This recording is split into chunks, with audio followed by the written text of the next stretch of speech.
va passer à la question suivante et le taux de chômage, les données sont tombées il y a quelques jours, le chômage ne faiblit pas en France. Est-ce que finalement c'est la dernière banderie qui va crever cette bulle immobilière ? Je crois pas.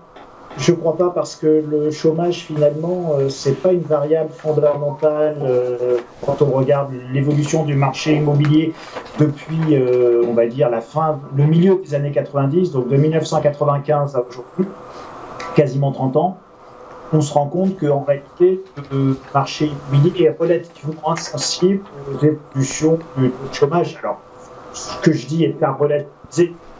Si demain on avait 5% de taux de chômage, évidemment, ça poserait un problème. Mais aujourd'hui, ce qu'on se constate, c'est que le taux de chômage soit à 1% ou à 7%, c'est pas la variable d'ajustement sur le marché immobilier. Le marché immobilier, la variable d'ajustement, c'est vraiment les conditions de financement. Et donc là, on reboucle avec ce que c'est cette histoire de taux de complètement le marché. Même des taux à 3, 4, 5%, c'est pas un problème pour le marché du logement, notamment parce que ce cas-là est dans une période de remontée de taux. Et je le dis à tous nos téléspectateurs, vous devez absolument négocier l'absence de pénalité de remboursement en cas de remboursement anticipé pour pouvoir replier à la baisse dans plus ou moins loin votre taux d'emprunt. Donc on emprunte toujours 4%, 5%, ça descend à 2%. Et bien vous pourrez Ouais, Gabriel, alors je parlais de dernière banderille, c'est-à-dire que j'incluais quand même avant cette notion des taux d'intérêt qui sont très élevés. Vous pensez également que le chômage n'a pas d'incidence, n'est pas un vecteur, une variable importante ? Non, pour le moment non. Donc, autour du taux de chômage, disons, structurel de l'économie française, ça ne sera pas un problème. On a vu déjà des taux de chômage plus élevés. C'est pas ça ce qui va freiner en fait une hausse du marché immobilier. Déjà, je ne considère pas que c'est une bulle. Il peut avoir une composante spéculative dans le marché immobilier. Néanmoins, ce n'est pas une bulle. Pourquoi ? Parce qu'une bulle, c'est quoi ? C'est une demande spéculative, donc purement spéculative, et une offre, c'est liquidative. Donc on quitte le marché, donc on liquide, on quitte le marché, on prend les plus-values, c'est bon. C'est pas ça qu'on voit en France. On voit vraiment une demande. C'est des gens qui veulent quitter on ne trouve pas de place dans les centres-villes. Les centres-villes français ne peuvent pas croître verticalement. Donc ça c'est catégorique. Donc ils veulent chercher plus de place ailleurs, donc en périphérie ou maintenant après la Covid en région, etc. Donc on ne peut pas dire vraiment que c'est une bulle spéculative, etc. Il y a une composante évidemment, mais je ne dirais pas que c'est la composante principale. C'est une baisse. C'est une baisse, voilà. Mais par exemple, même au Royaume-Uni, lors de la crise 2008, donc c'était assez brutal pour les Britanniques, mais même là, il y a eu certes une baisse de 20-30% du marché immobilier qui a tout de suite repris en une ou 2 années. Donc en fait, aujourd'hui, c'est ce qui va, comme l'a dit Charles, les vrais vecteurs de freinage du marché immobilier, c'est surtout les taux d'emprunt, donc les taux d'intérêt. Les conditions de financement. Tout à fait, les conditions de financement, les réglementations qui ont été endurcies, etc. Mais c'est surtout ça.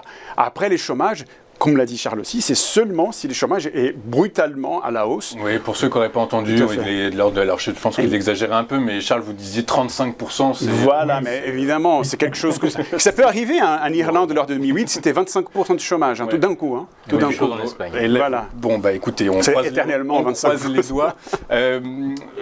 Dernière question juste avant. Philippe, vous venez régulièrement sur notre plateau, vous commentez l'actualité avec nous, un peu l'actualité des États-Unis. On a vu que les ventes aux États-Unis, les ventes immobilières baissaient. En Chine, pareil. On sait bien que l'immobilier fait face à de grandes difficultés. Du coup, est-ce qu'on peut parler de krach immobilier, de krach, alors peut-être pas dans ces cas-là, de baisse du marché immobilier, mais une baisse planétaire? Les États-Unis et la Chine, ce sont deux réalités très différentes.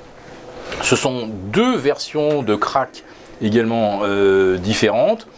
Donc la Chine, on sait qu'il y a entre 65 et 67 millions de logements inoccupés. Bon, ça fait un appartement par Français, voilà, c'est facile à mémoriser pour ceux qui se demandent de combien est l'excès immobilier en Chine. Aux États-Unis, je réponds de façon très très claire, on connaît actuellement des conditions de krach immobilier beaucoup plus violents que 2007-2008, c'est-à-dire que le nombre de transactions s'effondre, mais à un rythme qui est incomparablement plus rapide qu'en 2007-2008. Les demandes de prêts aux États-Unis, de prêts hypothécaires, ont chuté de 90% en un an. Est-ce qu'on se figure 90%? C'est-à-dire que d'un seul coup, tout s'arrête. Oui, Donc, qui peut encore acheter de l'immobilier sans prêt? Ce sont ceux qui, comme d'habitude, ont déjà de l'argent, beaucoup d'argent. C'est-à-dire que le marché immobilier reste aujourd'hui, et peut-être plus que jamais, réservé à ceux qui sont déjà fortunés. En France, si vous pouvez acheter de l'immobilier aujourd'hui sans prêt, alors que l'inflation est à 6 officiellement, probablement au-delà de 10 dans notre vraie vie, vous faites une excellente affaire. Et si vous ne pouvez pas acheter de l'immobilier à 3% quand l'inflation est à 6,5%, ça veut dire qu'en fait, c'est la Banque de France qui vous interdit de vous protéger contre l'inflation. Donc c'est une situation radicalement différente en France et aux États-Unis. Aux États-Unis, il y a eu énormément de spéculation. Beaucoup de gens qui achetaient pour faire de la plus-value, pour stocker de l'épargne ailleurs que dans les actifs financiers. Parce qu'il y a un moment, quand le S&P a été multiplié par 6, le Nasdaq par 8, vous finissez par vous dire, il faut peut-être que je mette un peu d'argent dans quelque chose qui est concret, qui ne va pas s'évaporer au cours de la nuit, comme par exemple ce que j'aurais pu investir sur la plateforme FTX. Dont on va parler dans un instant, voilà. C'est parfait, merci. Voilà, donc ce que je voulais dire, c'est qu'aux États-Unis, là, le coût d'arrêt est d'une extraordinaire brutalité et le prix a déjà rebaissé d'environ 8% depuis, on va dire, le printemps.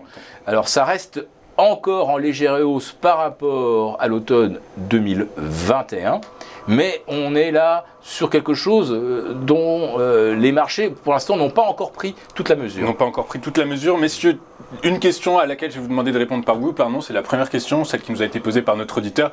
Du coup, est-ce que c'est le moment de vendre son bien immobilier, Charles?